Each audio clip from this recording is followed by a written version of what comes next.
अस्सलामुअलैकुम।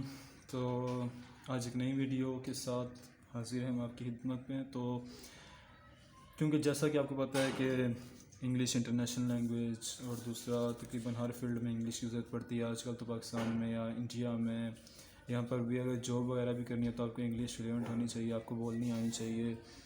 तो communication skills में इंग्लिश की इम्पोर्टेंस काफ़ी ज़्यादा है। तो इसके लिए तो आज हम स्टार्ट करने जा रहे हैं बेसिक टेंसेस, क्योंकि इंग्लिश बोली तब जाएगी जब इंग्लिश समझ आएगी। तो इंग्लिश समझने के लिए टेंसेस के सबसे ज़्यादा ज़रूरी होते हैं।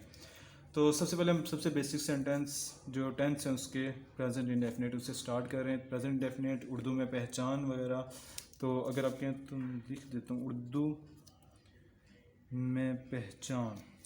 तो उर्दू में हम पहचान लिखते हैं, उर्दू में हमारी पहचान क्या होगी।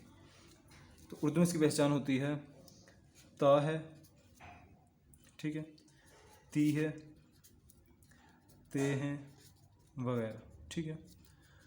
मतलब कि अगर आसान में मैं जुमला बोलूँ, वो खाना खाता है, वो स्कूल जाता है, वो पढ़ाई करता है, हम स्कूल जाते हैं, ये सड़क कहाँ को जाती है। ये सारे जुमले जो होते हैं हमारे प्रेजेंट इंडेफिनिट के होते हैं। तो प्रेजेंट इंडेफिनिट उर्दू की पहचान में हो गया हमारे पास ता है, ती है, ते हैं वगैरह, ठीक है। तो इंग्लिश में जो हमारे पास जुमला में सिंपल मेथड ये है कि मैं object plus subject plus verb, वो मेथड नहीं करवा रही कि वो समझने में आम इंसान के लिए मुश्किल है, ठीक है। अगर आप 9th-10th करें तो आपने वो रट्टा काफ़ी बचपन से लगाया लेकिन आपको उसका कोई फ़ायदा नहीं हुआ। तो इसके लिए सबसे आसान मेथड सिर्फ कुछ पहचान वगैरह याद रखें, एक उर्दू की पहचान याद रखनी है। उसके बाद हम आते हैं इंग्लिश में।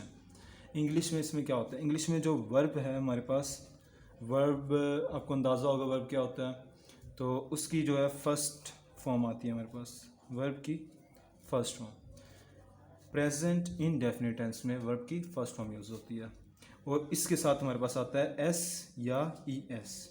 अब एस या ई एस किन के साथ आता है, ये हमारे पास मतलब याद रखने के लिए सिंपल हमारे पास 4 चीज़ें बनाई जाती हैं। तो ये है हमारे पास ही, शी, इट और कोई भी सिंगुलर पर्सन। सिंगुलर पर्सन में किसी भी एक चीज़ का, एक चीज़ या शख्स का नाम हो सकता है, ठीक। तो सबसे आसान बात एस या ई एस आएगा उनके साथ, जिसमें मतलब वर्ब की फर्स्ट फॉर्म के साथ एस या ई एस आएगा जब ही, शी, इट या सिंगुलर पर्सन होगा। ये 4 जो इनके साथ एस या ई एस का इजाफा होता है, बाकी सब के साथ नहीं होता। तो बाकी सब कौन कौन से, वो हैं we, you, they and ETC कर लें, क्योंकि जितने भी एक से ज़्यादा हो जाएंगे, और स्पेशली आई एक स्पेशल केस है, और यू कि ये सिंगुलर होने के बावजूद भी इनके साथ एस या ई एस का इजाफा नहीं होता, ठीक है। यू में क्यों हम रिस्पेक्ट यूज़ करते हैं उर्दू में आप, ठीक है। तो जो इंग्लिश में है इसके लिए यू यूज़ होता है, तो इसमें भी एस या ई एस नहीं लगता, ठीक है। और आई मतलब कि बेसिक जुमला है कि मैं और तुम अहम हैं, ठीक है, मैं और तुम अहम हैं। जहाँ पे ये दोनों आ जाएँ भाई, इनके साथ ऐसे एस नहीं लगना, बेशक ये सिंगुलर हैं। तो ही शीट आ गया, उसके बाद एस लगाना है। सिंपल जुमले में तो ये हो गया, ठीक है। अगर आ जाए हमारे पास नेगेटिव टेंस, ठीक है। एग्जाम्पल हम एंड पे सबकी दो कर लेंगे। तो अगर हमारे पास आ जाए नेगेटिव टेंस, तो नेगेटिव टेंस में हमारे पास डू नॉट या डज नॉट आता है, डज नॉट। अब डू नॉट और डज नॉट में क्या, ये डज नॉट किन के साथ आएगा, डू नॉट किन के साथ आएगा। तो जिस तरह हमने ये ऊपर पढ़ा है कि एस या एस का इजाफा होता है वर्ब के साथ, ही, शी, इट और सिंगुलर पर्सन के साथ, तो यही सेम यहाँ पे भी कनेक्ट हो जाएगा। मैं मार्कर से इसको हाईलाइट कर देता हूँ। ये जो ही, शी, इट यही डू डज के साथ आएंगे, और जहाँ पे डू डज आ जाए वहाँ पे वर्ब के साथ फिर जो हम एडिशन करते थे एस या ई एस की, वो नहीं होगी, ठीक है। जब पहले ही डू के साथ एस या ई एस लग गया, ई एस ही लगता है ज़्यादातर कि एस यहाँ पे नहीं लगता डू के साथ। तो जब डज बन गया वो, तो फिर वर्ब के साथ एस या ई एस का इजाफा नहीं करना। उसके बाद अगर आ जाए हमारे पास इंटेरोगेटिव टेंस आ जाए कोई भी, प्रेजेंट डेफिनेट का। तो इसमें जो जुमले के आगाज़ में या स्टार्ट ऑफ सेंटेंस, तो जो जुमला स्टार्ट होगा वह डू या डस के साथ होगा। अब डू या डस सिंपल, अगर क्या होगा ना जुमले में सिर्फ क्या, तो डू या डस आएगा। अगर कब, क्यों, कौन, ये सारा कुछ हो तो फिर वो व्हेन, वाई, वेयर, ये सारा कुछ मिसाल लगेगा इससे पहले। तो सिंपल में वर्ब के फर्स्ट फॉर्म के साथ एस एस, नेगेटिव टेंस में डू नॉट और डज नॉट जुमले के दरमियान में आएगा, मतलब वर्ब के बाद डू नॉट या डज नॉट या वर्ब से पहले आता है। उसके बाद जो इंटेरोगेटिव है उसमें डू या डज शुरू में आ जाता है।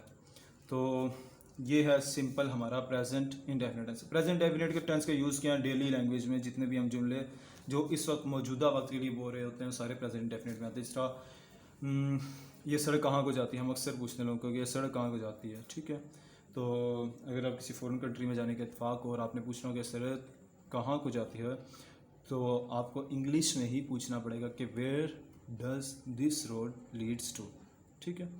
तो अब हम कुछ इसकी एग्जांपल करते हैं। पहला जुमला सादा सा लिखवाते हैं कि वो स्कूल जाता है। ये जुमला क्या हमारे पास ट्रेडिशनल जुमला है, हम हर जगह पढ़ते आए तो ये हमें याद होना चाहिए। वो सिंगुलर है, जाता है इससे लगता है कि एक बॉय के लिए यूज़ हो रहा था, वो ही आ जाएगा ही। अब हमारे पास जाता है तो हमने कहा कि जब सिंगुलर पर्सन होता है ही तो वर्ब के साथ एस इसके साथ होता है, ही गोज़ टू स्कूल, ठीक।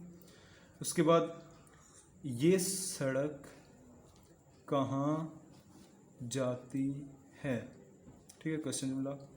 तो वेयर डज दिस रोड के सिंगुलर तीसरा डज लगा, लीड टू, ठीक है। उसके बाद अगर कोई और आसान हम जुमला करना चाहें,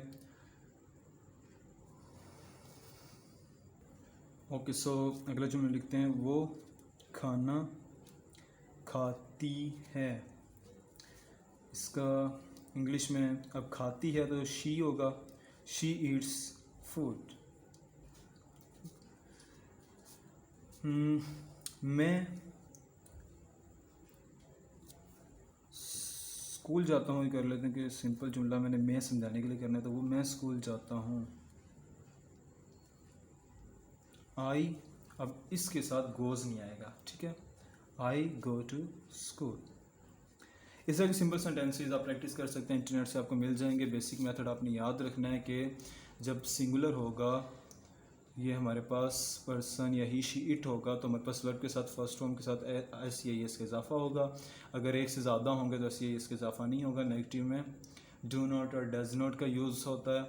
इंटरोगेटिव में डू नॉट और डज नॉट शुरू में आ जाते हैं। तो हमने 1, 2, 3 और 4 हमने 4 एग्जांपल्स भी कर ली। मज़ीद एग्जांपल आप इंटरनेट से कर सकते हैं। तो इंशाल्लाह नेक्स्ट वीडियो में हम प्रेजेंट कंटिन्यूस करेंगे। प्रेजेंट कंटिन्यूस जुमले के इस तरह हम मतलब तरतीब में तमाम जुमले मतलब कंप्लीट सेंटेंसेस हम प्रिपेयर करेंगे और इंशाल्लाह इससे आपकी बेसिक इंग्लिश लैंग्वेज आपको बोलने में मतलब फ्रीक्वेंटली अगर आपने बोलनी है इंग्लिश लैंग्वेज, उसमें आपको हेल्प मिलेगी कि if you know the basic of the English language then you can speak English language fluently and easily. इंशाल्लाह मिलते हैं अगली वीडियो में, तब तक के लिए अल्लाह हाफिज़।